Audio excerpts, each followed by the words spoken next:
C'est bon? Ok. C'est bon.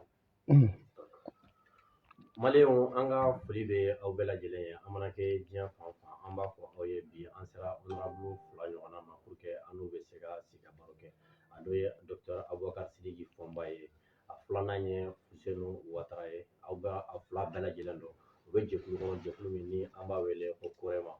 o ba wili ka jo koso faso ina faso be bolo min kan bi be wili ka jo chaman ke sani anga se biyama fo bi fana be ka wili ka jo chaman ke aw kɛra mɔgɔ caman ye mun ye an ɲɛnaga k'a fɔ k'an ka se jamana kodɔnnaw ma mun cɛsirilen don jamana jɔ la u ka se ka fɛn fɔ an ye général min kuma n'o ye Stéphane ye a kumani min kɛra k'a fɔ Wagner bɛ Mali la yan an ka se kodɔnnaw ma u ka se ka ɲɛfɔli kɛ an ye Wagner ko in na a filanan ye min ye la révision de l'accord de défense entre le Mali et la France u ka se ka ɲɛfɔli kɛ o fana la an b'a fɔ aw ye a y'a partager ni Ala sɔnna nin honorable fila in nin maaba fila in u bɛ na ɲɛfɔli kɛ nin thème fila bɛɛ lajɛlen na a ka se ka faamuyali sɔrɔ la an b'a fɔ aw ye a bisimila honorable i ni ɲantuma Saha. honorable Hussein i ni ɲantuma an b'a yɛrɛ ni so n b'a fɔ n b'a ka followers bɛɛ fo docteur an b'a daminɛ ni e ye fɔlɔ An b'a daminɛ ni président ye. président a ye an wele bi k'a fɔ aw b'a fɛ ka ɲɛfɔli kɛ an ye ɲɛfɔli min bɛ boli la révision de l'accord de défense entre le Mali et la France ani Amérique générale min kumana k'a fɔ Wagner bɛ Mali la yan a y'a yira an na k'a fɔ hakilina bɛ aw la hakilina min bɛ se k'a to fasodenw bɛ a faamuya kosɛbɛ fasodenw fana ye an fɛngɛ k'a fɔ k'an ka se mɔgɔw ma mɔgɔ mun na faamuyalen don mun bɛ kodɔn a ka se ka ɲɛfɔli kɛ an ye nin thème fila in na an se kun ye aw ma o ye bi e ka yeta ye jumɛn ye nin thème kosɛbɛ n ci ka ɲininkali la komi an ye Mali yɛrɛ fondation de fɔ donc maliyɛnw bɛ ka faamu mais an yɛrɛ hakili la français ani américain dɔw olu de tɛ ka faamu halisa ni ko bɛ Mali la i bɛna malidenw de ɲininka fɔlɔ olu k'a ɲɛfɔ sani ka taa mɔgɔ min bɛ bɔ yɔrɔ jan na k'o tigi ɲininka bibi in na ni kogo kɛra an tɛ sigi tugun an bɛ bɔ de ka a fɔ ka tiɲɛ bɛɛ fɔ ne fɔlɔfɔlɔ u tun b'a kɛ dɔrɔn TV5 minnu b'a lajɛ RFI ni fɛn ninnu u bɛ taa mɔgɔ dɔ ta o bɛ kɛ tiɲɛ mais a tiɲɛ daliluya a tigi a t'a yira n'a b'a ka kuma dɔrɔn a da sɔgɔ donc an bɛ don ka perepere latigɛ an ka COREMA commission scientifique président bi yan n'o ye dɔgɔkɛ honorable Aboubacar Sidiki Fombaye a ye baara kɛ fɛn in kan a bɛ bɔ k'a bɛɛ ɲɛfɔ a ye sisan ne yɛrɛ ka kan ka dakuru ɲɛ mun fara kan kɔfɛ n b'o fɔ. Docteur, kuma b'i bolo. D'accord, bon, n bɛ COREMA maa bɛɛ fo ka maliyɛn bɛɛ lajɛlen fo yan'an ka don kuma na fɔlɔ an bɛ foli belebeleba lase maliyɛn de la diaspora wulikajɔba mun kɛ k'u ka fasoden ɲumanya yira diɲɛ fantan naani ani faransi kɛrɛnkɛrɛnnenya la an y'a images ye an b'u fo n'an m'u fo o kɔrɔ ye ko an ɲinɛna u ka baara kɔ ani wulikajɔ min kɛra farafinna dugutɔw la n'olu y'a yira k'a fɔ bi tiɲɛ yɛrɛ la Mali de bɛ ka Afiriki yɛrɛ bɛɛ bɔ dingɛ kɔnɔ dingɛ min n'o bɛna Afiriki ka yɛrɛma hɔrɔnya segin a ma kosɛbɛ kosɛbɛ donc an b'u fo wa ka ɲini ORTM fɛ ni mouvement ba mun kɛra diɲɛ fan bɛɛ a k'a bɛɛ fara ɲɔgɔn kan a k'a bɔ an ka ORTM na parce que sisan diɲɛ bɛ yɔrɔ min na u yɛrɛ kan ka rubrique dɔ de ta Mali ka crise kama ka to k'a bɛɛ lajɛlen bɔ maliyɛnw k'a dɔn fɛn min bɛ sen na donc ni image min kɛra diɲɛ fan bɛɛ fɛ ORTM k'a bɛɛ fara ɲɔgɔn kan k'a bɔ maliyɛn minnu bɛ Mali kɔnɔ bɛɛ k'a dɔn fɛn minnu bɛ parce que bɛɛ tɛ réseau kan o fana bɛ se ka maliyɛn de la diaspora motiver yan'an ka don kuma na an bɛ tila ka Sarasiw fo kosɛbɛ kosɛbɛ 20 janvier min n'an tɛmɛn'o la an b'u fo maa o maa ni tora Mali ko la k'a daminɛ depuis Aguelɔc Sékou Tarawele Bade a n'a ka cɛdenw fo ka na se administrateur civil minnu tora Kidali kɛlɛ la an hakili b'u bɛɛ lajɛlen na maa o maa ni tora Sarasiw fɛn fɛn sara an hakili b'u la donc Gani maliyɛn an bɛna don kuma min na a kuma kun fɔlɔ ye américains ka général min ni a kumana TV5 kan ni a y'a yira a ka kuma na ko Wagner bɛ Mali la fo ka taa se f'a yɛrɛ ko minnu bɛ yen k'a bɛ se ko a bɛ se ka se cɛ 100 ɲɔgɔnna la i b'a fɔ k'ale yɛrɛ b'a kɛnɛ kan ye maintenant a ma da o ma a yɛrɛ ye kuma dɔw fɔ an bɛna minɛ a ka kumaw de kɔnɔ kelen kelen a ko a ka kuma na ko a tubabukan ko ni Wagner bɛ yɔrɔ minnu na k'u ka méthode ko ils utilisent une méthode décriée c'est-à-dire u bɛ baara kɛ ni cogoya min ye k'o tɛ cogoya la min bɛ sariya yɛrɛ kɔnɔ il exploite le pays u bɛ jamana nafolo k'olu daraki cogoya min ka d'u ye il bafoue les règles bɛnkan ye mun ye u b'o tiɲɛ donc nin kɔrɔ ye ko mɔgɔw kan ka jate dɔ minɛ bɛnkan jumɛn b'o olu ni ɲɔgɔn cɛ anw ka jamanaw ka farafinna il viole les droits de l'homme k'u bɛ hadamadenw ka hakɛ u b'o o ɲagami il tue les civils innocents k'u bɛ civils faga civils minnu ma foyi foyi kɛ et quand les Maliens en auront marre d'eux ils ne s'en vont pas ko ni Mali mago jɔr'u la k'u ka taa ko wa k'u tɛ taa nin kɛra général Stephen J. Townsend ka kuma ye an bɛna yira a la fɔlɔ ko général an b'a hakili jigin quoi ko olu de ye nkalon tigɛ olu américains de ye nkalon tigɛ Irak ko arme massive ko bombe dogolenba bɛ Saddam Hussein bolo mais u ye Irak ci ka filen kɔnɔ ci o bombe ma ye dɛ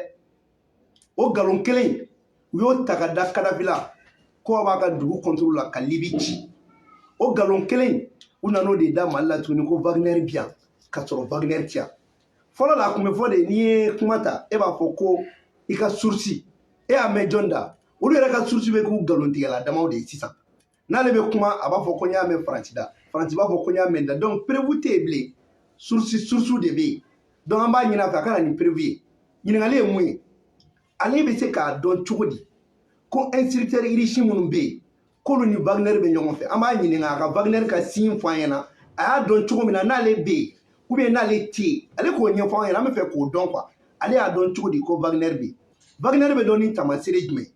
i bɛ se k'a dɔn cogo di ko nin ye riche ye ale bɛ Wagner la nin ye riche ye a tɛ Wagner la k'u k'o ɲɛfɔ an bɛ fɛ k'o ɲɛdɔn kosɛbɛ kosɛbɛ maintenant a ka kuma kɔnɔ a ko ni riche ninnu ko ni Wagner ninnu taara yɔrɔ min ko ni riche taara yɔrɔ min k'u tɛ bɔ yen nɔ ko hali n'o jamanadenw ko k'u tɛ taa k'u tɛ bɔ yen an b'a fɔ a ɲɛna k'o ye nkalon ye Kazakhstan ta kɛra kɔta in na dɔgɔkun 2 dɔrɔn riche taara Kazakhstan k'u ka problème bɛɛ ɲɛnabɔ 2 semaines ka sigi mais olu de mana taa yɔrɔ la olu tɛ sigi parce que olu b'o baara jugu la ale de bɛ Faransi bila baara jugu la olu de bɛ ka baara jugu ninnu kɛ ɲɔgɔn fɛ e m'a ye Faransi général ka déclaration k'u bɛ 100 ans kɛ Faransi e bɛ san 100 kɛ yɔrɔ min na e bɛ fɛ ka bɔ yen maintenant a kɛra k'a fɔ ko ni Wagner nana yɔrɔ min k'olu bɛ civil innocent faga an b'a fɔ tɛ tiɲɛ Faransi de mana na yɔrɔ min olu de bɛ civil innocent faga an ye Sobanda ye yan an ye Ogosagu ye yan an ye Kolongo ye yan e pourtant Wagner tun tɛ yan jɔn de tun bɛ yan Barkhane Takuba a n'olu yɛrɛ ka MINUSMA o dun fagali kɛra Mali la donc olu tun bɛ min est ce que o fana civil ma faga ka ban aw de ye civil fagalaw ye maintenant n'an bɔr'o la u nan'u jɔ ko k'u bɛ violation des droits de l'homme kɛ ne bɛ États-Unis ɲininka olu ka u ka Afrique comme a sigilen bɛ mun de kama n'a sigilen bɛ Afrique contrôle de kama u bɛ laɲini jumɛn na bi u ka guerre ye ko la guerre pour les ressources du 21e siècle an b'o de mara kɔnɔna na donc ale olu min bɛ ka nin kɛ tuma min na Faransi nana bin Mali kan ka bin Libi kan ka Libi kɛlɛ wuli Mali kan ka tila ka na accord dɔ signé a bɛ fɔ min ma ko traité Serval o traité Serval n k'a b'o kɔnɔ ko ni Faransi ye hali Maliyɛn mun faga ko foyi tɛ bɔ a la o kumana o fana tɛ droit de l'homme o t'o règle violer ya u tɛ nɔ minɛ hali n'u y'an faga yan u tɛ nɔ minɛ Faransi ye fagali min kɛ Buntiwa o yɔrɔ jumɛn fɛn bɔr'o la Faransi anw ka cɛ 11 faga fɛn bɔr'o la yala o tɛ droit de l'homme ya o la olu ka droit de l'homme ye mun ye bon maintenant ko k'u bɛ règle bafouer u bɛ règle olu de bɛ ka règle bafouer parce que olu ka règle ye mun ye olu de nana ka na Faransi to yen Faransi min ka 4000 personnes o de nana k'u bɛna terroriste kɛlɛ ban Mali la mais u nana mun kɛ o kɛlɛ taara laban k'anw ka armée couture k'a tɛ don Kidal ka Kidal kɛ sanctuaire ye o ma k'olu ɲɛna yan diɲɛ bɛɛ ɲɛna ka jamana dɔ ka jamana minɛ a la ko parce que ko fanga bɛ aw la aw ka sɔrɔ ka na ni MINUSMA ye k'olu jɔda ye mun ye ko k'u kanga anw yɛrɛ Maliyɛn dama ni ɲɔgɔn cɛ olu t'u kanga terroriste ka don Mali la dɛ mais Mali yɛrɛ dama ni ɲɔgɔn cɛ ko olu b'u kanga anw ni ɲɔgɔn cɛ o de kɛra MINUSMA nakun ye yala o fana ye règle dɔ ya an b'u ɲininka o la bon maintenant olu de ko k'u bɛna dugujukɔrɔ fɛn bɔ anw ma Faransi tɛgɛ minɛ dugujukɔrɔ bɔli la totalité an ka Faransi ye traité cervalin na bu ya cɛba kɔnɔ Faransi ka minɛn bɛ don a tɛ contrôler a tɛ dédouaner mo Faransi to la ka taa ka minɛn de kɛ sanubɔ ye Kidali m'olu bɛ sanubɔ de la yen o fana ye règle dɔ ya o fana tɛ règle dɔ tiɲɛ jamana kuturu i bɛ don yɛrɛ jamana min kɔnɔ douane bɛ yen péage bɛ yen e t'o sara e bɛ taa ni minɛn ye o minɛn kelen na i bɛ taa sanu b'o la ko règle fana o tɛ règle violelen ye kuma kun bɛ min nɔfɛ ne bɛ fɛ dɔrɔn diɲɛ bɛɛ k'a faamuya général in o u ni Faransi o u bɛ kɛlɛ minnu na kɛlɛ ye Mali jugujugɔrɔ fɛn nɔfɛ kɛlɛ de a bɔra Libi la u kun ɲɛ bɛ Algérie la sisan komi Mali y'a ka yɛrɛma hɔrɔnya ta Assimi ye an bila sira mun kan u b'o de la mais min fɔ maliyɛnw ɲɛna ka nɔgɔ bɔ a la pewu olu États-Unis bɛ yen diɲɛ kɔnɔ diɲɛ bɛɛ traité 3 de bɛ diɲɛ kɔnɔ en matière de défense traité fɔlɔ o ye traité de réarmement n bɛ marifa san i bolo i b'a san n bolo n b'a san i bolo i b'a di ma deuxièmement o ye traité technique ye traité technique o tɛ yamaruya foyi di i ka sirasiw ma o kana mɔgɔ wɛrɛ ka dugukolo kan mais k'a fɔra ko Mali ni Faransi ta ko coopération de défense coopération technique en matière de défense mais ni coopération technique don mun b'o kɛ o yɛlɛma k'o kɛ accord de défense ye coopération technique ni technique dara kan o ye kalan dɔrɔn de i b'u kalan u fana b'i kalan maintenant o kalan kɔnɔna na e tɛna assistance militaire la mais munna Faransi y'o yɛlɛma gafew kɔnɔ ka n'a kɛ assistance militaire ye fo ka n'i sigi an ka dugukolo kan k'i tɛ bɔ o kɛra olu la mais est-ce que o fana tɛ violation des règles ye wa donc n'i ko k'i b'a fɔ i tɛ tila kuma na an bɛ segin k'a fɔ diɲɛ bɛɛ k'a mɛn ko général k'a bɔra k'a ka prévu yira k'a ma prévu yira anw na dɛ a ye kuma fu de fɔ ka n'a fɔ ko bon Wagner bɛ yen régime minnu nana k'olu bɛ ka maliyɛnw kalan k'u ye Wagner dɔw cɛ la k'a bɛ se ka taa cɛ 100 la k'an b'a ka source nɔfɛ ale y'o dɔn cogo di a y'o dɔn koto min n'olu bɛ se k'o bɛɛ dɔn munna terroristes binna Mali kan k'anw ka jamana ci olu ma se k'o ye munna Kolongo cira olu m'o ye munna Sobanda cira olu m'o ye mais olu bɛ régime nali de k'an b'a fɔ diɲɛ bɛɛ na ni Wagner bɛ yen nɔ Wagner noir de bɛ yen nɔ o y'anw ka sirasiw de ye parce que politiciens ninnu de tun y'anw ka sirasiw k'u bila minɛn dɔ kɔnɔ k'u cantonner u tɛ ka wuli u tɛ ka foyi k'u yɛrɛ ala nana kɛ peuple y'a ka wuli ka jɔ kɛ ka na peuple de bɛ ka mara kɛ sisan armée bɛ ka jamana libérer dɔɔni dɔɔni fo ka taa ci nin ma olu ye san 9 kɛ yan mɔgɔ joli sara donc an ka sirasiw hakɛya min sara o t'olu ɲɛna foyi ye olu bɛ min nɔfɛ dɔrɔn olu ka intérêt ko parce que ko ni Wagner nana a bɛ nin kɛ mais Wagner n'a y'a sɔrɔ ko olu bɛ k'a fɔ cogo min na n'a bɛ Mali libérer donc olu tɛ Mali libération na mais n bɛ kuma kun cɛ ni min ye yanni n ka kuma di honorable grand frère ma olu États-Unis n'olu bɛ hɛrɛ nɔfɛ n'olu bɛ Mali ka hɛrɛ nɔfɛ munna Mali ye avion min san Kasa mun san avion de transport aw y'a ban munna k'o livrer Mali ye n'a y'a sɔrɔ aw bɛ Mali ka hɛrɛ fɛ avion min b'a to Mali bɛ minɛn ta ka taa Gao ka taa yɔrɔ wɛrɛ a y'o bloqué kɛlɛkɛ avion yɛrɛ tɛ o tuma olu bɛ mun de nɔfɛ k'an ye jeu in faamuya koyi o de y'a kɛ bɛɛ k'a faamuya ko ni Faransi min bɔ a da olu b'o don da la parce que c'est jeu d'intérêt de don bon u bɛ Wagner in kɛ dɔrɔn u bɛ fɛ ka créer u da la ka na kɛlɛ jagoya bin Mali kan n'u ka doctrine R2P responsibility to protect ka kɛ n'a fɔ sisan olu bɛna kolankolon kɛ jamanaw la olu bɛna an sauver an mago tɛ américains ka sauveli la an mago tɛ français ka sauveli la anw jigi y'an ka sirasiw ye wa olu bɛ se k'an bɔ nɔgɔ la wa régime minnu bɛ yan u nana kalan de la an ye minɛn san u bolo u bɛ k'an kalan maintenant an yɛrɛ ka kuma laban ye mun ye n'o ye Korema ye yanni ka kuma di président an b'o fɔ k'o ban an tɛ dɔwɛrɛ nɔfɛ français tile kelen français militaire kelen tɛ to Mali la bilen u bɛ fɛn bɛ Mali la u bɛ taa de don n'a nata an bɛna maliyɛn bɛɛ labɔ Faransi militaire kelen tɛ to an ka dugukolo kan parce que accord banna accord tɛ yen bilen u bɛ to yan kun min na kun foyi t'a la u bɛ taa de ka bɔ yan malikɛba fila tɛ bɛn daya kelen na anw ni Russie an tɛgɛ di ɲɔgɔn ma u ye baara ɲuman kɛ an y'a baara dɔn an bɛ coopération technique la u bɛ k'an ka maaw kalan Faransi ka armée cɛ kelen an t'a fɛ an ka territoire la bilen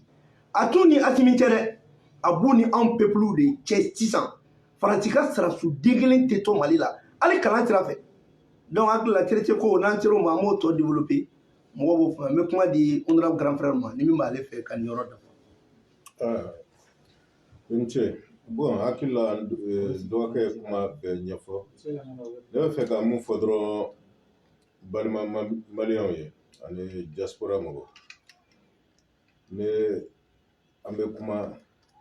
an base an sinsin fɛn kan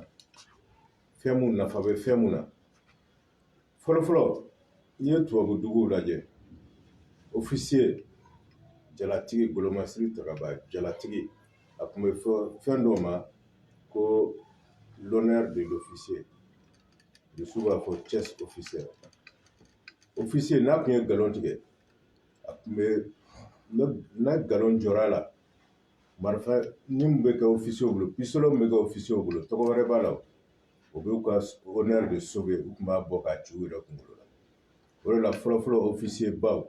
n'u kun bɔra ka kuma mɔgɔw bɛ da la parce que u kun tɛ se ka nkalon tigɛ mɔgɔ minnu kun don hɔrɔnya de kun b'u la mɔgɔ kun ye fɔlɔfɔlɔ ye dɛ o banna san jumɛn o banna depuis que Bush tile la ne fɛn bɔra Colin Powell bɔra ONU siège la k'a jira bɛɛ la ka fɛn yira ko arme de destruction massive bɛ Saddam Hussein bolo u taara u ye cɛ ka dugu ci dugu min kun ka ca ni san ba joli ye bɛɛ bɛ Bagdad dɔn an b'a fɔ a ma Bagadaji an y'a tɔgɔ mɛn jeliba b'a ka baro la ani fɛnw na dugukɔrɔba de don dugu min don a bɛ tariki caman kɔnɔ mais o si m'u arrêté o n'u taara k'o ci nkalon kan après a nkalon dɔnna u ma se ka o maramafɛn juguba ninnu yira mais et pourtant ONU yɛrɛ la diɲɛ bɛɛ bɛ kɛ yɔrɔ min na u ka officier supérieur de bɔra n'u yɛrɛ kun y'u ka ministre des affaires étrangères secrétaire d'État ka bɔ ka nin nkalonba in tigɛ donc américains n'u mago bɛ fɛn na bɛɛ b'a dɔn nkalon tigɛ o maloya t'u la n'u bɛ fɛn dɔ nɔfɛ u ka bɔ ka nkalon tigɛ o maloya t'u la o de la o n'a fɔma bɔra ka mun ɲɛfɔ sisan fɛn Afrique cɛ in ka kuma kan a b'a bolo okumu de kɔnɔ a bɛ fɛn dɔ nɔfɛ dɔrɔn nkalon tigɛ maloya t'a la cogo min a bɔra ka nin nkalon tigɛ ten parce que a bɛ fɔ ko n'ale officier ba ye n'a bɔra ka kuma fɔ bɛɛ bɛ da la nkalon tigɛla de seri bɛ ba kɔ mais n'i bɛ e bɛ bɔ bɛɛ bɛ américain dɔn satellite hakɛw b'u bolo sanfɛ ani drone hakɛw b'u bolo sanfɛ ani u bɛ se renseignement ta cogo la cogo min na n'a tun ye ja ninnu yira ka reçu ninnu yira k'a fɔ Wagner filɛ fɛn ye ko kelen o ka fisa n'a mɛnni ko 100 ye n k'a b'o dɔn mais n'i y'a ye a ma se ka foyi yira a bɔra dɔrɔn de k'a ka kuma fɔ comme n dɔgɔkɛ y'a fɔ cogo min na c'est à dire que tiɲɛ laban kɛra mun ye sisan n y'a mɛn da o fana y'a mɛn da o fana y'a mɛn da mais a daluya mɔgɔ si tɛ o ɲininkali kɛ tugun donc o de la a bɔra a ye nkalon tigɛ tan a ye nkalon mun tigɛ ani faransi de tigɛ bɛ ɲɔgɔn bolo a bɛ fɛ ka o nkalon de sinsin parce que ni nkalon fɔlɔ ye a bɔra cɛ jumɛn da a bɔra Macron de da Macron fɔlɔ de ye nkalon tigɛ Wagner ko la Wagner ko an delila k'a ɲɛfɔ ko Wagner tɛ Mali la même n'i ye Russie la yɛrɛ ta société tɛ yɛrɛ mun tɔgɔ bɛ yen ko Wagner mais bɛɛ b'a fɔ Wagner parce que o ye minnu ye ne société privée de sécurité minnu bɛ yen n'i y'o contrat sɔrɔ yɔrɔ dɔ la u bɛ mɔgɔw recruter u bɛ mɔgɔ minnu recruter o ɲɛmɔgɔ dɔ tun bɛ yen o de surnom tun ye Wagner donc Wagner nin dar'u la mais mɔgɔ minnu bɛ Mali la bi ce sont des officiers de rang u bɛɛ bɛ fɛn na a tɔgɔ ye di armée Russie la mission militaire Russie ka mission militaire min bɛ yan o bɛɛ b'o de kɔnɔ donc c'est un accord d'état à état e b'i ye k'a fɔ ko o ye Wagner ye o ye nkalontigɛ dɔrɔn de o tuma na an b'a fɔ mɔgɔw ye n'a ye nin sugu ka kuma mɛn TV5 kan TV5 san'a ka taa nin ɲininka n k'olu fana bɛ Mali la yan munna u tɛna mɔgɔw ɲininka mɔgɔ minnu bɛ Mali la yan ou bien u ka correspondant bɛ yɔrɔ la munna u t'u bila ka taa lajɛ Rusiw ninnu bɛ yɔrɔ min na bɛɛ b'u dɔn mun b'u dɛsɛ ka taa enquête kɛ k'a dɔn ninnu ye officier Rusiw yɛrɛ de ye wa ou bien mercenaires don parce que n'i ye mercenaire fɔ a maloya kan ka kɛ faransi la ka mercenaire ko kuma yɛrɛ fɔ a da la an ye korema an ye fɛn sɛbɛnni kɛ k'a bila an ye gafe kɛ k'a bila k'a fɔ faransɛw u ka sɔrɔdasi minnu bɛ Mali la yan u wolola yɔrɔ min na u k'a publier même an mago t'u tɔgɔ la u wolola yɔrɔ min na u ka a fɔ bɛɛ k'a dɔn ninnu wolola yɔrɔ min na et puis u ye nationalité française ta tuma min na u k'a jira n'a ye ninnu wolo yɔrɔw ye a b'a dɔn ko ninnu bɛɛ ye mercenaires de parce que i b'a sɔrɔ africains ka ca la asiatiques ka ca la américains ka ca la mɔgɔ minnu yɛrɛ ka taabolo bɛ mercenaires ye même fɛn filɛ nin ye IBK filɛ n ko mercenaires français tun bɛ yen o tun t'a a garde la donc u bɛ ka nin kuma fɔ dɔrɔn de mɔgɔw ka ɲugun na parce que u bɛ fɛn wɛrɛ de nɔfɛ an b'a f'u ye halisa n'u bɛ américains surtout an n'u ka rapport la u kana tugu faransi kɔ an b'a dɔn u ni faransi gantɛrɛw ka ca u kana u ni mali ye fɛn caman kɛ u y'u bolo di ɲɔgɔn ma fɛn caman na an ka to okumu kɔnɔ u kan'u tugu wali galon kɔ parce que Obama y'a fɔ k'ale regrettera Libi kɛlɛ la munna parce que a tugura Sarkozy ka galon kɔ ka taa Libi ci o tuma na ni aw taara a bɛ yɔrɔ dugu tɔw ci dɔrɔn après a b'a fɔ ko aw regrettera donc ko ko sugu dabila an ka kangaridaw ye o la ne bɛ dan yɔrɔ la. Docteur, bɔra ka explication di sisan général Stéphane ka allégation ninnu na bon an b'a fɛ ka min don sisan accord de défense min bɛ Mali ni France ni ɲɔgɔn cɛ an y'a mɛn k'a fɔ accord de défense a sera a dan na dɔw ko k'a fɔ ko jamana ɲɛmɔgɔw b'a fɛ k'a réviser li yɛrɛ la ko yɔrɔ dɔw dɔ la ka dɔw b'a la dɔw olu ka hakilina min a ka ban pewu e ka yeta jumɛn o la. Gandi malien yani n ka don kɔnɔ an ye kuma laban min fɔ n bɛ n kɔrɔkɛ ka kuma dafa an b'a ɲini Amérique peuple fɛ u ka fɛɛrɛ kɛ u ka fɔ u ka ɲɛmɔgɔ ye u ka bɔ nin nkalon kɔnɔna na Américains bɛ Amérique fɛ ka se degré ma anw fana b'an ka jamana de fɛ ka se o degré ma a ka di bɛɛ ye bi bɛɛ ka bɔ nɔgɔ la n'i y'a ye an bɛ nin kɛlɛ la a kɛra honorable grand frère ye a kɛra ne ye anw ye souverainiste de ye an bɛ fɛn fɛn ɲini an tɛ jamana si contre la an bɛ fɛ an ni jamana bɛɛ ka jɛ Amérique u bɛ jɛ intérêt de la u ka intérêt min bɛ Mali la u ka na an b'a dɔn gazi ko b'a la an b'a dɔn pétrole ko b'a la an b'a dɔn terre rare ko b'a la u ka na n'anw yɛrɛ ka ɲɛfɔ u ka bɔ Faransi ta in kɔnɔ o de ka nɔgɔn u ma parce que sisan an bɛ taabolo min na an tɛna segin an kɔ an ni jamana si tɛ mɔgɔ si da don Mali problème na o de bɛna to n bɛ don i ka accord in kɔnɔ d'abord Gandi malien n bɛ fɛ malien bɛɛ k'a faamuya ko accord min tun bɛ Mali ni Faransi cɛ accord tɛ yen bilen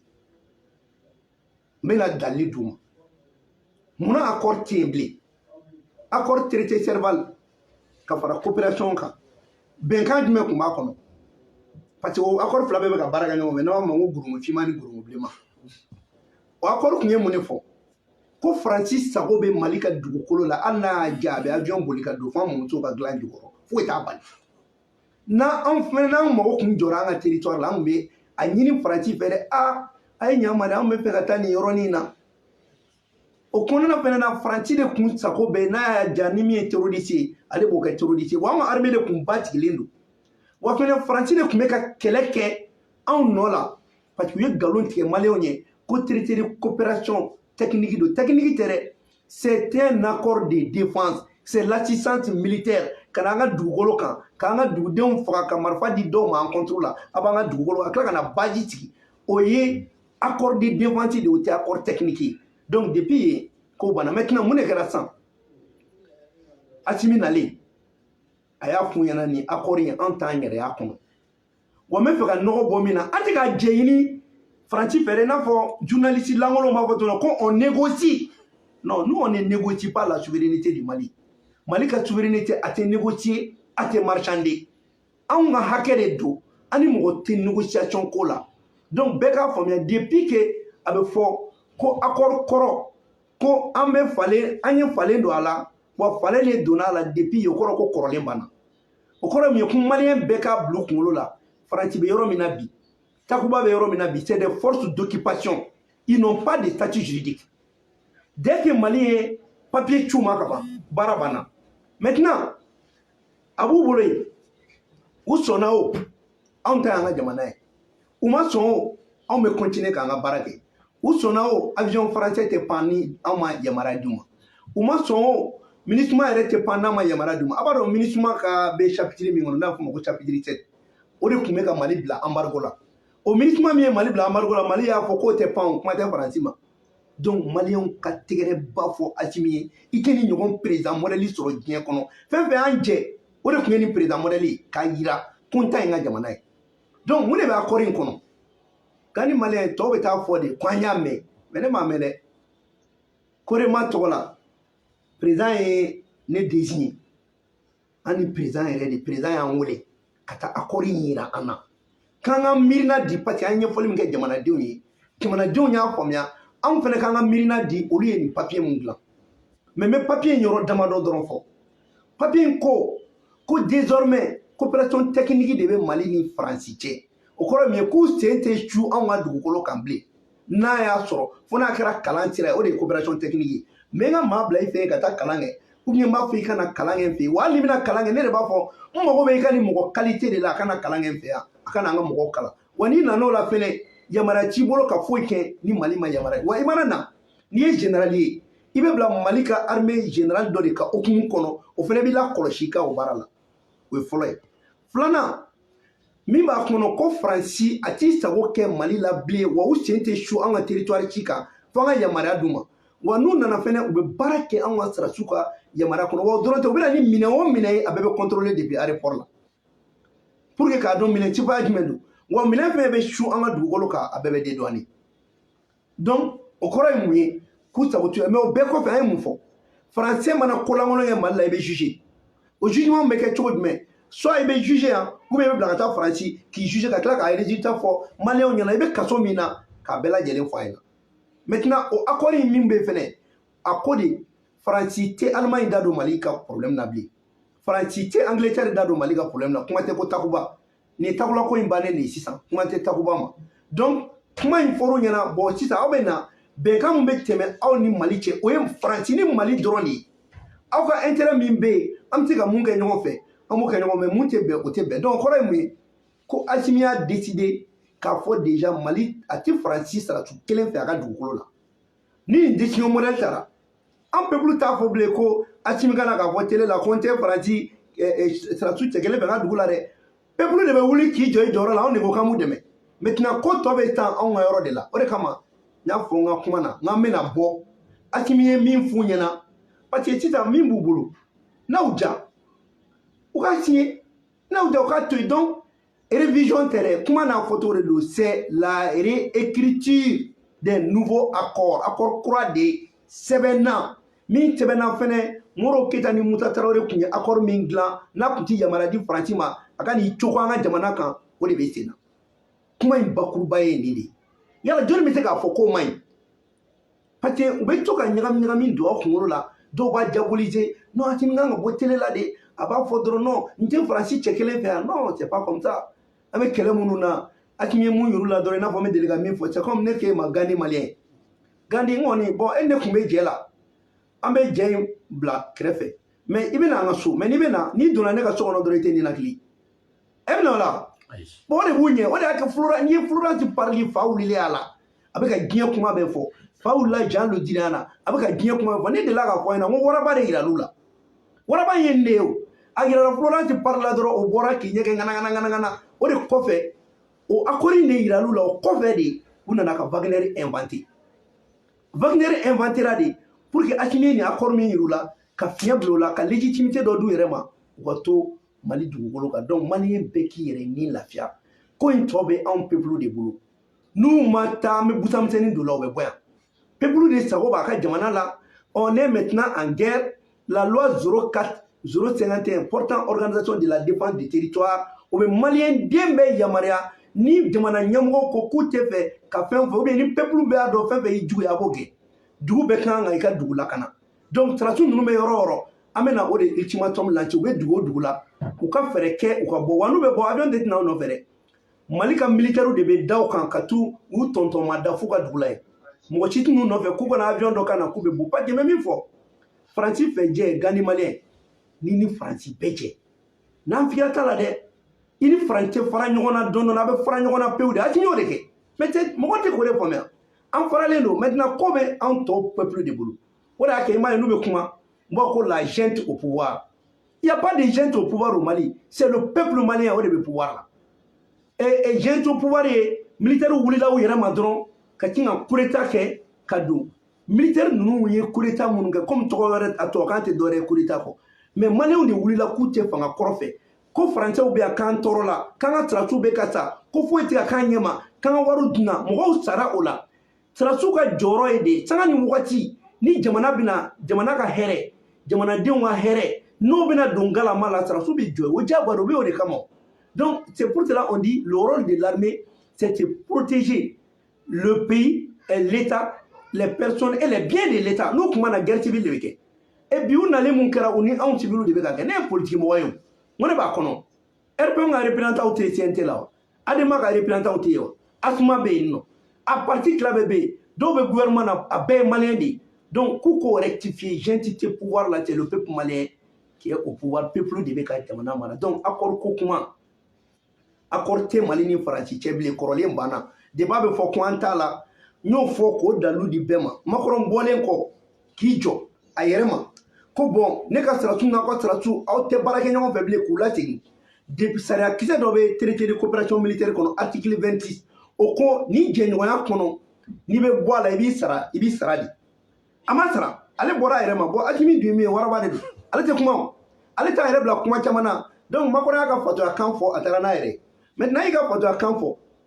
ale y'a ka mesure ta e Faransi kɛra ka na k'i tɛ taa i tɛ taa min bon hali u b'a fɔ k'u tɛ taali mun kɛ mɔgɔ kan'o minɛ dɔwɛrɛ ye koyi n'i y'i muso furu sa yɔrɔ muso yɛrɛ furu satɔ a b'a fɔ n tɛ taa ka bɔ n ka so yanni papier ko bɛɛ ka don da la maintenant bi y'a to i taara i ka minɛnkolon bɛ cɛ i bɛ taa di ni furu kɔni banna a banna o donc foyi t'u ni Mali cɛ maliyɛnw kana na mɔgɔw ka kuma na parce que u kɛlen bɛ ka wariba de bɔ ka mɔgɔ dɔw hali an yɛrɛw cɛ la u kɛlen bɛ ka wari di dɔw ma olu bɛ kibaruya lankolon ka fanga don o la walasa k'an bɔ an hakili kan ka siga don i n'a fɔ Asimi ninnu bɛ ko wɛrɛ la ou bien i b'a fɔ Asimi ninnu bɛ jɛ Asimi y'a fɔ aw bɛɛ ɲɛna k'ale fanga de ye maliyɛnw ye o tuma n'a fanga ye peuple ye o peuple jɔyɔrɔ ye jumɛn a y'a ka décision ta a y'a fɔ bɛɛ ɲɛna a fɔra publiquement ko yɛlɛma donna a la o yɛlɛma min donna a la kura de don o kura in b'a to u bɛ bɔ an fɛ yen de bon tellement que u bɔtɔ an fɛ yen o de fana man di Amérique ye Amérique fana bɛ fɛ k'i fasa ja o la ka na fɔ ko Wagner bɛ yen u tɛ fɛ ka taa dɛ u ye Wagner de inventé ko k'u tabala ju mais u bɛ taa parce que Wagner tɛ anw fɛ yan u bɛ taa dɛ Faransi siratu kelen tɛ to yan o tɛ Asimi ko ye o tɛ armée ko ye peuple malien an b'o de gérer anw de t'an ka dugu ye o n'an ko an tɛ to yan i tɛ to yan donc mɔgɔw k'a faamuya ko ko bɛ nin yɔrɔ de la o de y'a to Gandi malien u bɛ k'a fɔ ko le retour à l'ordre constitutionnel n bɛ sigi a kan o ye o de b'u arranger u nana n'u ka démocratie kuntanden ye Faransi nana ni nin ye fɔlɔ en mars 91 anw yɛrɛ tun bolo k'an bɛ kɛlɛ la n ko ja an bɛna Mali bɔ nɔgɔ la ja o y'a sɔrɔ plan tracé don pour que k'an don ko démocratie il y a pas une démocratie il y a des démocraties donc an bɛ don démocratie kɔnɔ u b'a fɔ mun na ko ordre constitutionnel i b'a kɔrɔ dɔn c'est-à-dire kɔrɔ ye k'an ka na an ka élection kɛ président dɔ ka sigi min ye majorité ye président wɛrɛ ka sigi min ye opposition ye maintenant ni mun sigira n'o ye majorité n'o tɛ ka taa olu ka sira fɛ u bɛ wari di opposition ma k'o bila o ka majorité ka fanga tiɲɛ o la coup d'état bɛ kɛ tuguni olu bɛ t'u nɔ la ɔ ni majorité y'u ka ko kɛ a ɲɛ ma u bɛ majorité bila a bɛ peuple faga opposant faga o ti ɲa sinon ordre bɛ Mali la ka ban l'ordre c'est quoi il y a un président il y a un premier ministre il y a une assemblée moi ordre constitutionnel le constitutionnel bɛ tɛmɛ o kan maintenant olu ka ordre constitutionnel k'a ka taa élection de kɛ diyagoya f'a ka mɔgɔ dɔw sigi diyagoya o la olu bɛ u ɲɛna ta o la maintenant n'o bɛɛ ma ɲa hali ni an ye élection kɛ u b'a dɔn k'u bɛ mɔgɔ minnu soutenir o tɛ parti u bɛ mun kɛ tuguni u bɛ guerre wɛrɛ wuli Mali la n'u ye guerre wɛrɛ wuli Mali la u ka mɔgɔ min ma passer u b'o diyagoya ta k'o passera u bɛ tila ka wariw bloquer tuguni ka o d'o ma Gandi maliyɛn ne bɛ fɛ maliyɛn bɛɛ ka min faamuya diyagoya ye bi Mali k'a ka wari créer sinon an tɛ ban nin kɛlɛ la i b'a dɔn mun na Faransi bɛ wari min dilan ale de bɛ k'an ka wari dilan an ka papier n'a y'a dilan a bɛ dɔ di anw ma a bɛ dɔ to a yɛrɛ bolo kɔrɔ pour que n'a ka opposant minnu bɛ yen n'a bɛ fɛ ka wari di olu ma a b'o CFA kelen d'o ma rebelle minnu b'a bolo k'u entretenir a b'o di olu kelen ma donc tant que an bɛ franc CFA la rebelle bɛ franc CFA in utiliser rebelle e ni ala cɛ rebelle ka taa maa ba 12 maa ba 14 u bɛ k'o sara kalo kalo 30,000 40,000 50,000 o wari bɛ bɔ min a bɛ k'a sara wari jumɛn na anw y'a ko dɔw sɛgɛsɛgɛ dɔw nana ko k'u bɛ to ka na ni dollar ye o kun ye k'a essayer ka mana da mɔgɔw ɲɛna a kelen-kelennin kun bɛ na ni dollar kelen-kelen mais o dollar fana bɔra a bɔra yɔrɔ jumɛn mais franc CFA min bɛ rebelle bolo u b'a sɔrɔ cogo di est ce que nin bɛɛ falenni bɛ sɔrɔ a bɛ bɔ fan jumɛn donc tant que an bɛ franc CFA la an bɛ ninnu ka wari la kɛlɛ tɛ ban Mali la parce que olu de sago b'u ka wari la u b'a di mɔgɔ ma non seulement politique kɛlɛ tɛ ban parce que u bɛ to ka o wari kelen dilan a kan kɔnɔ k'an bɛ k'a bɛɛ contrôler u bɛ wari parallèle dɔ dilan ka don n'o ye sira dɔ fɛ k'o di dɔw ma donc wari bɛ k'u bolo e bɛ k'a kɔnɔ ko wari t'u bolo o y'a sɔrɔ wari baden b'u bolo donc il faut que an ka bɔ franc CFA la maintenant pourquoi an bɛ bɔ CEDEAO la an y'o fana fɔ dɔw ɲɛna sinon o kɔrɔ ma o fɔ bɛɛ ɲɛna Faransi sirasi cɛ kelen tɛ to yan an k'an ka wari dilan mais an bɛ bɔ CEDEAO la mun na Gandi maliyɛn CEDEAO filɛ CEDEAO ka budget opérationnel à 71%. Union européenne va financer. Union africaine ka budget à 65%. Union européenne va financer. Aw bɛ se ka to mɔgɔ wɛrɛ bɛ ka wari dɔw la k'a ka k'aw sagoya. C'est pour cela CEDEAO ɲɛmɔgɔ ani Mali ta kulo geren ko de don. Donc minnu bɛ kuma na ko délai an b'a f'u ɲɛna an ka délai ye mun ye o ye tant que Mali dugu bɛɛ ma libéré élection tɛ kɛ Mali la yan u b'u yɛrɛ kan munna parce que mɔgɔw bɛ to ka fɛn dɔ ɲininkali kɛ n b'o fɛn ka kuma di honorable grand frère ma Gandi Malien munna san 5 pourquoi 5 ans de transition bi fanga ɲɛfɔ Malien ɲɛna munna san 5 an bɛna baara jumɛn kɛ san 5 kɔnɔ voilà an bɛna baara min kɛ san 5 kɔnɔ a fɔlɔ Gandi Malien baara fɔlɔ ye Malien minnu maa ba kɛmɛ ni kɔ 400 ni kɔ olu minnu t'u sigiyɔrɔ la an bɛ ka baara de kɛ ka dugu libérer olu ka segin u nɔ la les personnes déplacées et les réfugiés n'olu seginna u nɔ la il faut que administration fɛnɛ ka segin ka taga o yɔrɔ ninnu na n'o ye école ye n'o ye gendarmerie n'o ye policier ye n'o ye juge ye olu ka taa o yɔrɔ la pour que o dugu bɛ se k'u ka activité mener o kɔfɛ an bɛ mun de kɛ Gandi Malien 20 région kura minnu créera Mali la bi ka fara région tɔw kan a région kelen o kelen o kan ka opérationnaliser n'i ye région opérationnaliser service technique 40 de bɛ kɛ région kelen o kelen na hali n'a ma se k'o bɛɛ kɛ au moins 20 ka kɛ par région donc n'an y'o kɛ mun de bɛna kɛ sisan an bɛ recensement géographique spécifique de kɛ ka recensement kura kɛ k'a dɔn nin Malien ninnu bɛ yɔrɔ jumɛn nin bɛ dugu minnu na k'a daminɛ san 18 na ka yɛlɛ o mɔgɔ joli bɛ nin dugu la o mɔgɔ joli bɛ nin dugu la n'an y'o kɛ a bɛ fichier dilan n'a ye fichier dilan k'o nɔgɔ b'o la ka su bɔ a la ka ɲɛnɛmaw bɔ a la ka doublon bɔ a la maintenant a bɛ organe unique de gestion sigi sen kan organe de gestion mana sigi sen kan ale bɛ baara kɛ Mali fan bɛɛ a bɛ baara kɛ Mali région bɛɛ a bɛ baara kɛ mairie fɛ pour que hali ni mɔgɔ sara yɔrɔnin kelen olu bɛ u b'o la n'o fana bɔra yen carte administrative yɛrɛ tɛ Mali la carte administrative ye mun ye cercle k'a bɛɛ dancɛ dɔn k'a dɔn ni dan ye nin ye ni dan ye nin ye ko carte administrative donc wolosɛbɛn tɛ Mali yɛrɛ la fɔlɔ n'o ye carte administrative ye n'o bɔra yen mun de bɛ kɛ révision élection constitution kura min fɔra Mali la o kan ka sɛbɛn k'a sɛbɛn Malien bɛ fɛ min ka don a kɔnɔ n'o donna a kɔnɔ o constitution sɛbɛnnen o bɛ taa référendum na Malien bɛ sɔrɔ k'a fɔ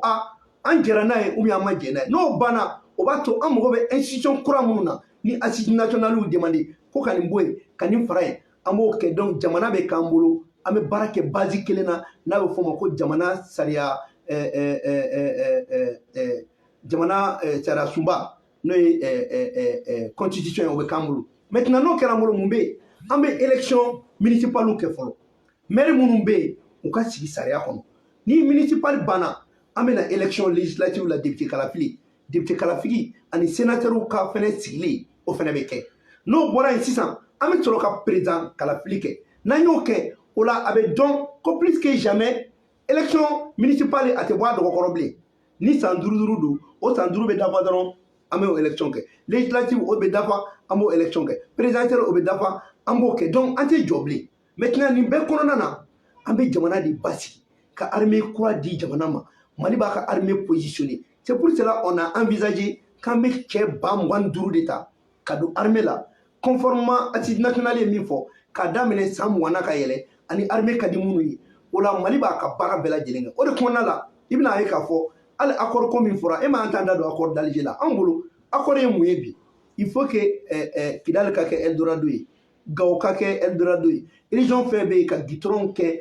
fo Malien yɛrɛ fanba ka caya yen fɛ ka tɛmɛ yan kan donc an bɛ fɛ k'an ka jamana de basigi an bɛ fɛ k'an ka jamana don nin kura la o bɛɛ kɔnɔna na an mago b'an ka wari kura la n'o y'an ka wari yɛrɛ ye mais wariko in fɛnɛ ti kɛ ten a bɛ ɲɛɲini de o kɔnɔna na anw ye Malien bɛɛ bɛnna mun kan o ye ko nationalisation k'an ka ressources ka kɛ an ta ye an ka sanu ka kɛ an ta ye i tɛ k'o kɛ yɛrɛ k'i to CEDEAO kɔnɔ donc o kɔnɔna la baara o baara bɛ ka kɛ région bɛ bila u ka baara la bɛɛ bɛ bila i ka minɛn kɔnɔ yala n'i ko i bɛ nin bɛɛ kɛ kalo damadɔni an ka ɲɔgɔn ɲininka sa o bɛ se ka kɛ yan donc san 5 in kun de ye nin ye mais don mana wuli ayi san 5 ka ca transition ma an tɛ transition na bilen koyi an bɛ sigi o kuma an bɛ période de refondation de la jamana kura sigi wa ni Malien m'u ka jamana kura sigi n'an y'a bila tan n'an ye élection kɛ dɔrɔn tɔw bɛ don an ni ɲɔgɔn cɛ min bɛ majorité la n'o m'u ta kɛ parap u bɛ opposition u bɛ wari d'a ma k'u ka fanga bi donc a bɛ dabɔ Malien bɛɛ de ka hɛrɛ kama n'a ye nin élection kɛ ka n'a ye jamana basigi mɔgɔ min mana passé nin fanga la e bɛ Mali mara ni maliyɛn denw ka hakilina ye parce que sisan an tɛ sɔn tuguni k'i ka na k'i b'i sago kɛ de quel que soit le programme présidentiel Mali ka souveraineté o de bɛ garanti i tɛ bɔ o kɔnɔ papier kuntan tɛ signé Mali la bilen accord kuntan tɛ signé tuguni wa o de y'a k'an y'a tɛmɛ ko ni mɔgɔ mɔgɔ ye Mali ka wari suɲɛ c'est comme un crime donc coup d'état tɛna kɛ bilen parce que an bɛna armée sɔrɔ armée min n'ale b'a ka baara kɛ n'an ti jɛnɛ ye politique mɔgɔ ci k'an ka armée lanɔgɔ bilen parce que an bɛ armée ka condition bɛɛ garanti n'i y'a ye mɔgɔ dɔ b'i ka armée corrompu n'a tɛ condition de la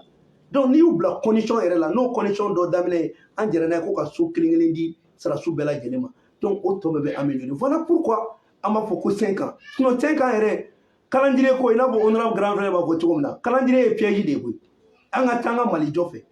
Union européenne ko san kelen o u ko kalo wɔɔrɔ c'est leur problème Algérie nana ta fɔ an ka sira tɛ mɔgɔ ci ta la n'an bɛ jɛ kɛ an ni jamana bɛɛ bɛ jɛ sinon que i b'i ka intérêt défend anw m'an ka intérêt défend a ti ɲɔgɔn fɔ bɛɛ na i b'i ta ɲini anw fɛnɛ b'an ta ɲini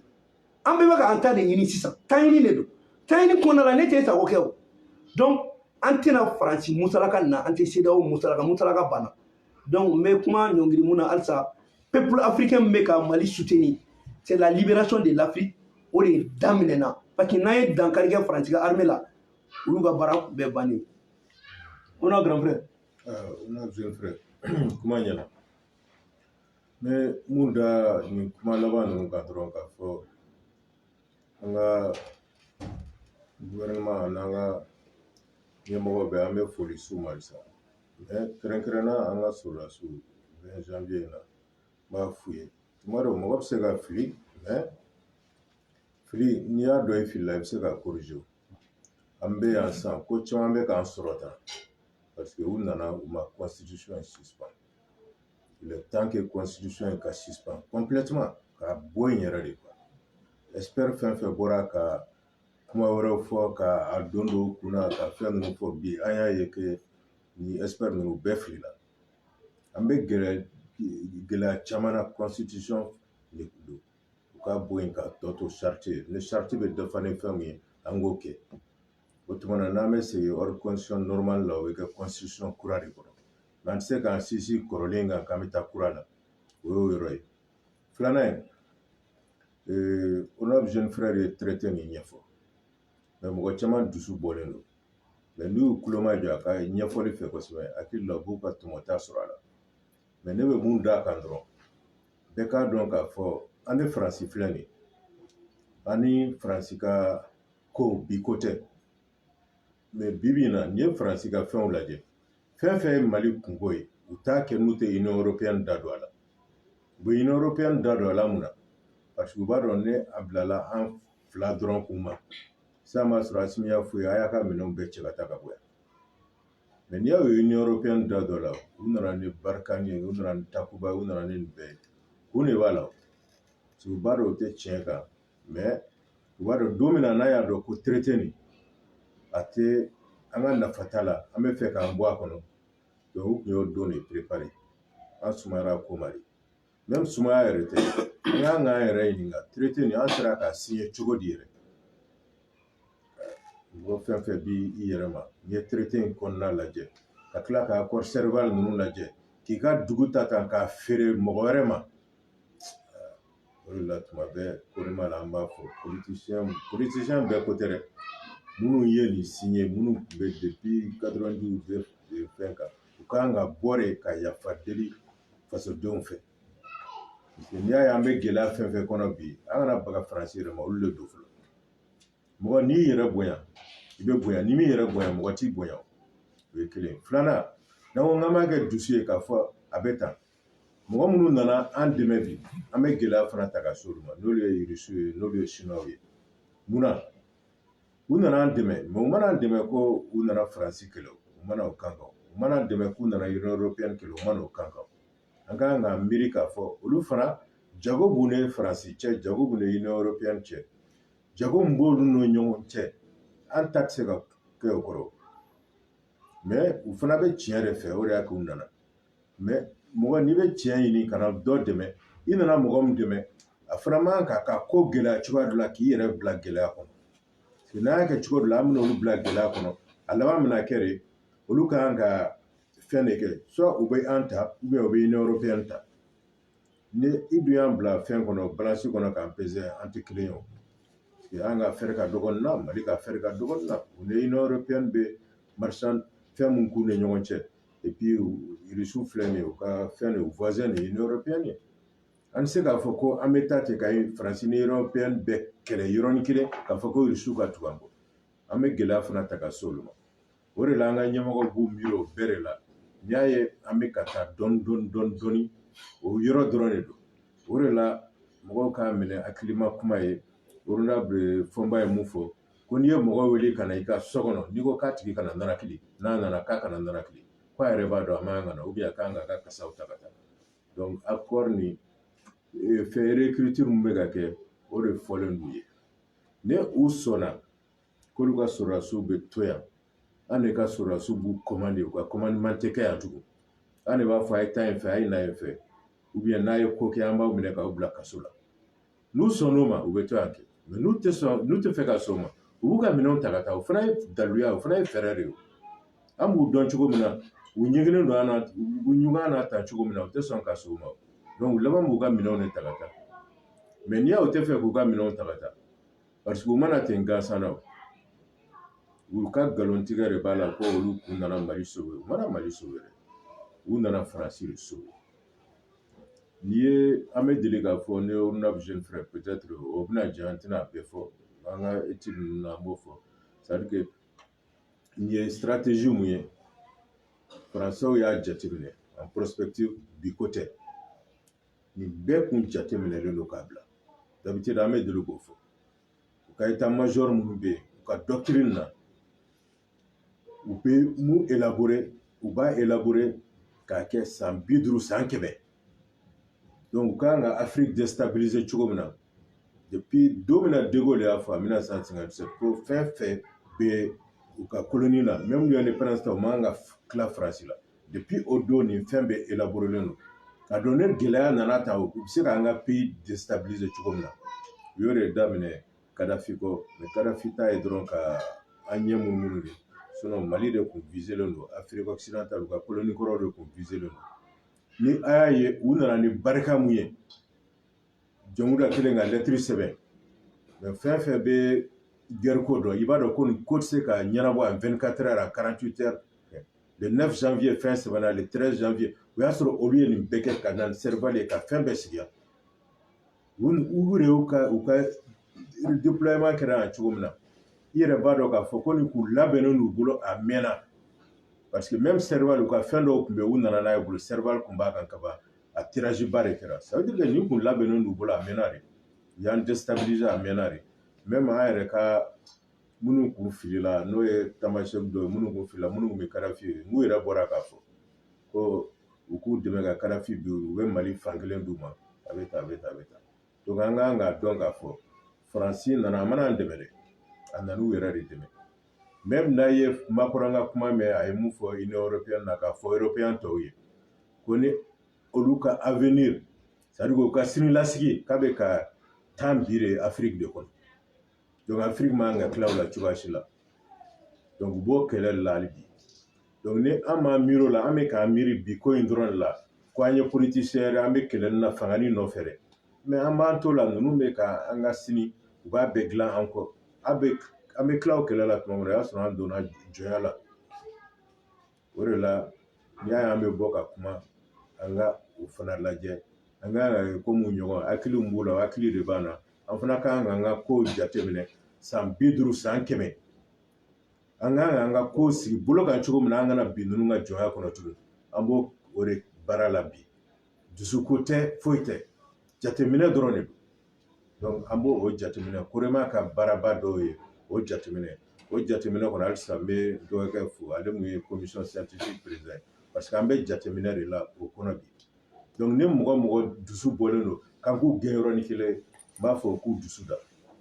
an b'u labɔ Mali kɔnɔ yan k'a sɔrɔ kɛlɛ tɛ même sini an n'u bɛ se ka baara kɛ ɲɔgɔn fɛ mais an ka nata bɛ mun na baara bɛ k'o cadre de kɔnɔ tubabuw filɛ nin ye tant que u ka nata dɔ bɛ i fɛ n delila k'a fɔ même n'i ye tɛgɛ minɛ u ɲɛ kɔrɔ u bɛ yɛlɛ i fɛ u b'a k'i jo don u b'u ka nata mun nɔfɛ ko fo k'o sɔrɔ n'u y'o sɔrɔ tuma min na don min na n'u mago tɛ la o don u b'u sen tereke i la mais tant que u mago b'i la i bɛ tɛgɛ minɛ u ye kan i bɛ fɛn bɛɛ kɛ u bɛ sɔn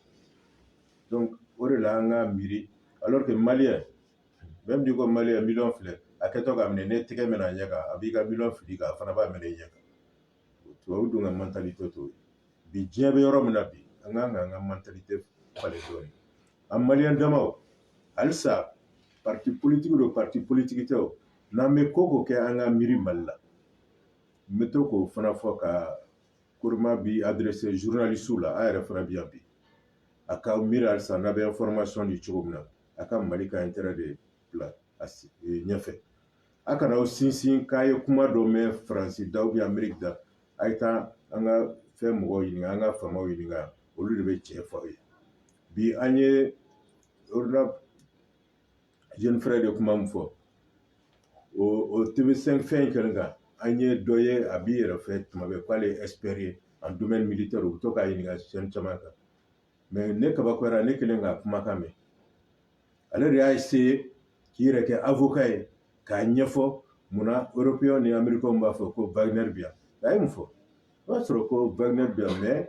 ko ne ninnu ko k'u bɛ o daliluya bɔ k'o bɛ gɛlɛya ko parce que Wagner ne tɔ ninnu sogolen don ɲɔgɔn na ani Russie militaire tɔw kan k'u y'u mélanger ɲɔgɔn na donc k'u dɔn ka bɔ ɲɔgɔn na k'o tɛ se ka kɛ k'o de la ko Wagner bi yan mais u bɛ taa e ye maliyɛn den ye e bɛ se k'o kuma sugu bɔ i da la cogo di minnu bɛ ka nkalon tigɛ a to olu k'a ɲɛfɔ ta n'u y'a ɲɛfɔ ta an b'a bɔ k'a nkalon yir'u la mais ni e yɛrɛ ye maliyɛn den e bɛ bɔ ka nin kuma sugu fɔ kuma suruko don quoi k'a fɔ mɔgɔ dɔgɔya tɛ o tɛ mais n bɛ ka nin fɔ de n'an bɛ kuma bi an k'a dɔn an ka kuma bɛ taa bɔlɔlɔ fɛ cogo min na diɲɛ bɛ cogo min na tan kuma dɔw bɛ yen n'an y'a fɔ n'a basigilen tɛ ninnu bɛ se k'u sinsin a kan même sini ka na an ka dugu bɔ Mali o nkalon kan k'a fɔ ko maliyɛn dɔ de y'a fɔ o tuma na an ka kuma fɔta kɔlɔsi k'a dɔn ko Wagner tile kelen ma kɛ Mali la mission militaire de Russie o de bɛ Mali la an ye maramafɛnw san u fɛ komi dugu tɔw bɛ cogo min na même Faransi n'i taara maramafɛn dɔ san a fɛ a b'a ka militaires bila ka na k'a kɛcogo yir'i la ninnu fana bɛ yan o de kan wa an ye sebaya min sɔrɔ nin kalo 2 in kɔnɔ ni olu ma se k'o kɛ san 9 kɔnɔ o maloya de fana b'u la u bɛ fɛ ka nkalon tigɛ k'o sebaya datugu mais an k'o sebaya de yira sisan bɛɛ ɲɛ b'a la ko an ka sɔrɔdasiw ye cɛ ye